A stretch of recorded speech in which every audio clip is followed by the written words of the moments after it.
This video came to be from a very patient commenter Lenny T007, asking me to make a video on Dr. Anomaly, as a part of my ongoing series of talking about obscure DC villains who no one knows. This video has been on my to-do list since December or late November. I am so sorry for how long this has taken. But we're doing it now. So who was Dr. Anomaly? Well, he was a villain who was introduced at probably the worst time possible.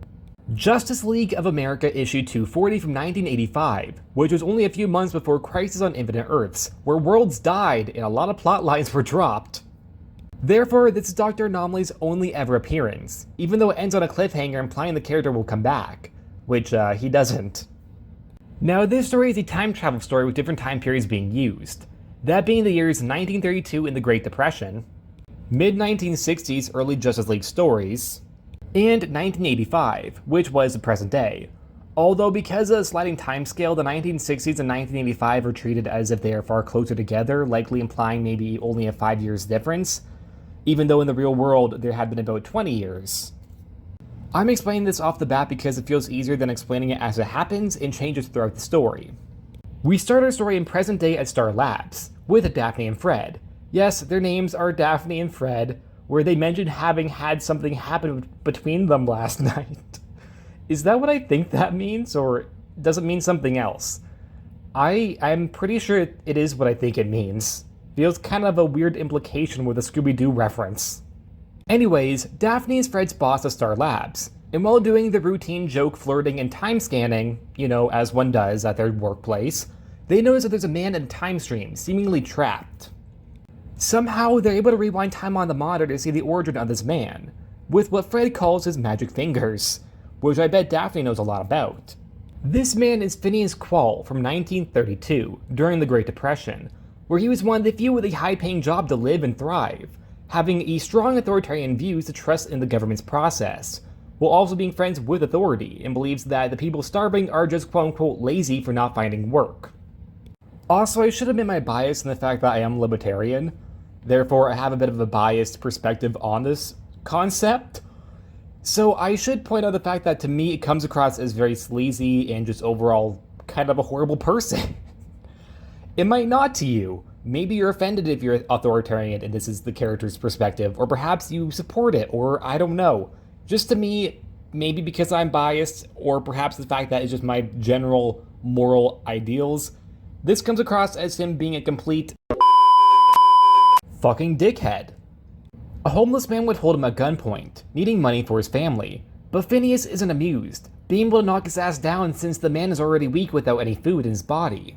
Phineas does show that he feels bad, giving the man food and $80, where Phineas here does seem like he might change his mind, and he kind of does. However, in the frame of mind that it's no one's fault, still believing in authority, which I'm not entirely sure if that is intended as either genuine or as satire, since I think it can be read either way. We then see him come to the idea of trying to time travel into the future for an answer. Fred and Daphne skip the part of him figuring out time travel because they're not interested in that. Because, why would scientists want to know how to time travel?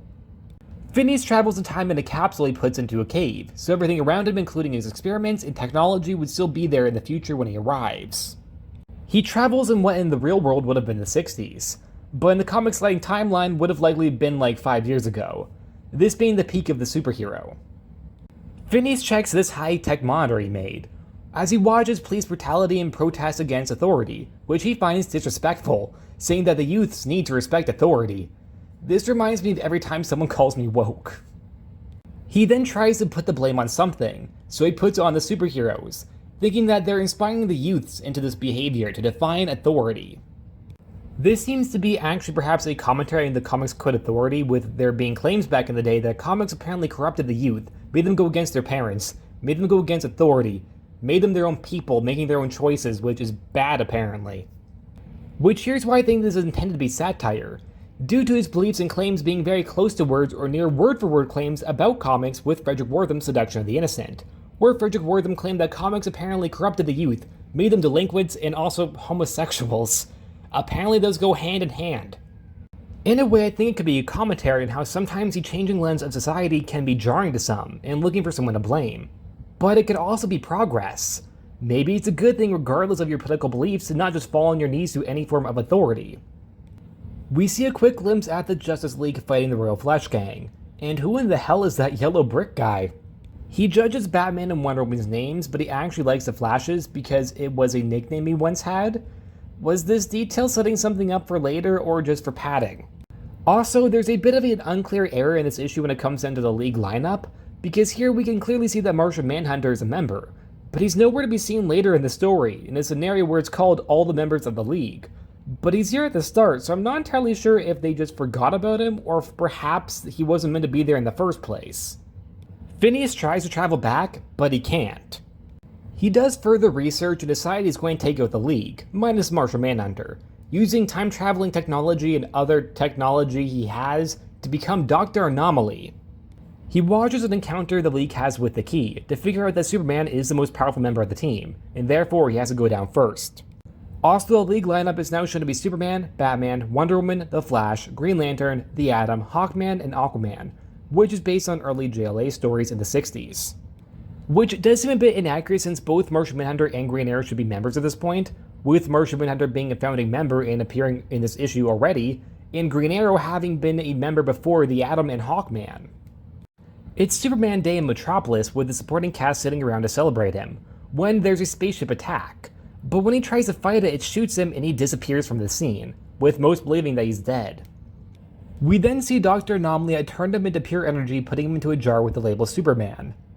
I love this, it's so Silver Age, but it's mid-80s.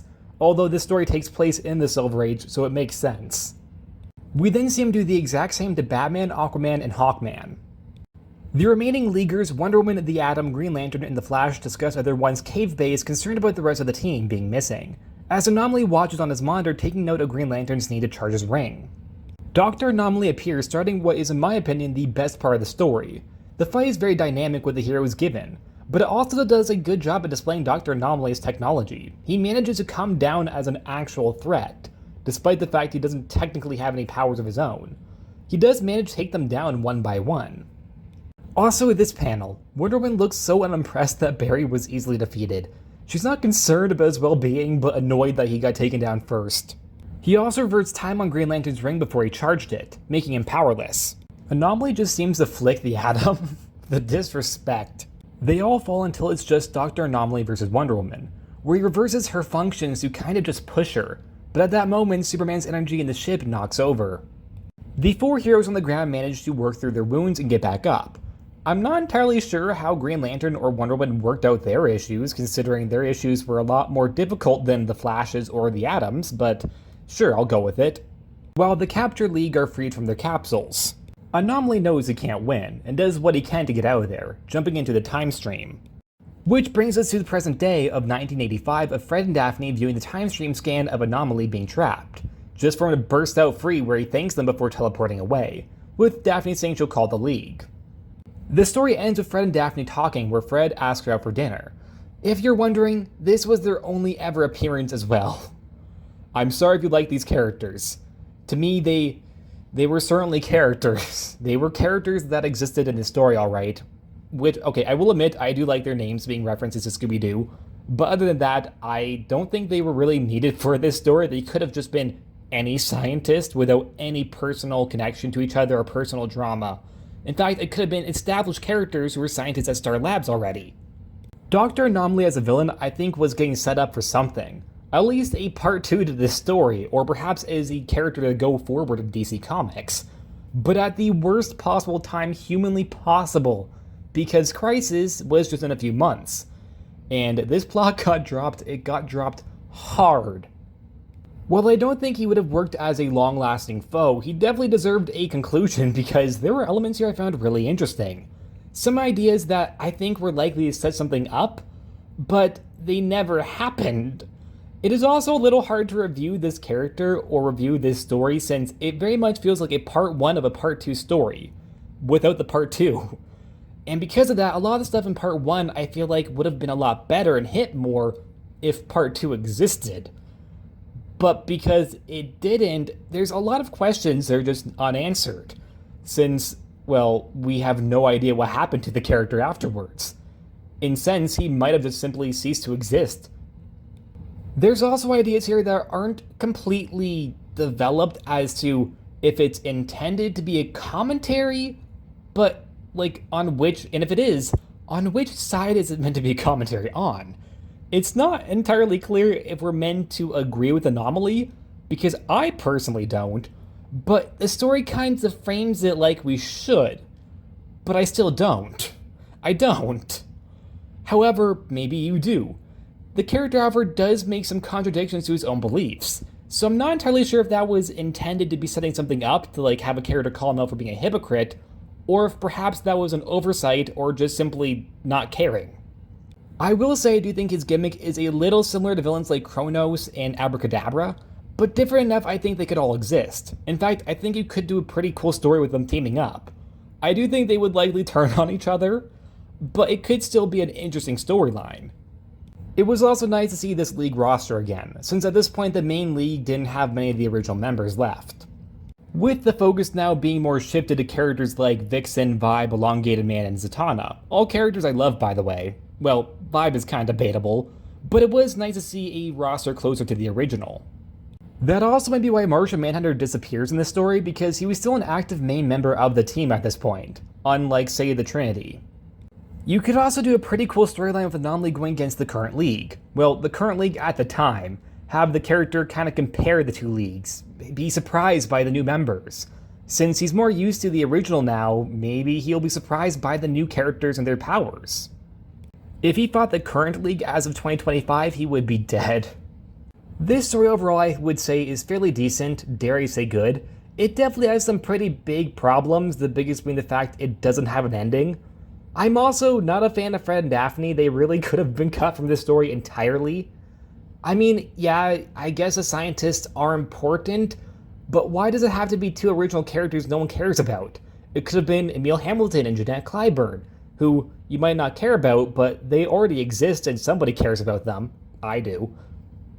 I could also see someone maybe not liking the story because of the fact that Batman, Aquaman, or even maybe Hawkman are not prominent, since the main characters are definitely Dr. Anomaly, Superman, and I would say Wonder Woman.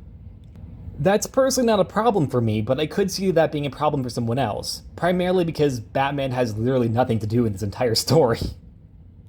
Which, yet again, I'm fine with because Batman is literally everywhere. If Batman isn't in the story, just pick up another story and he'll likely be in it, and probably be the main character. And that's the Dr. Anomaly story. Did you like him? Do you think he has potential? Or are you happy he only made one appearance? Personally, I feel like the character does have a bit of potential, but at the same time, I can see why they dropped him. And that's the end of the video. Like always, please like, subscribe, and I'll see you guys next time.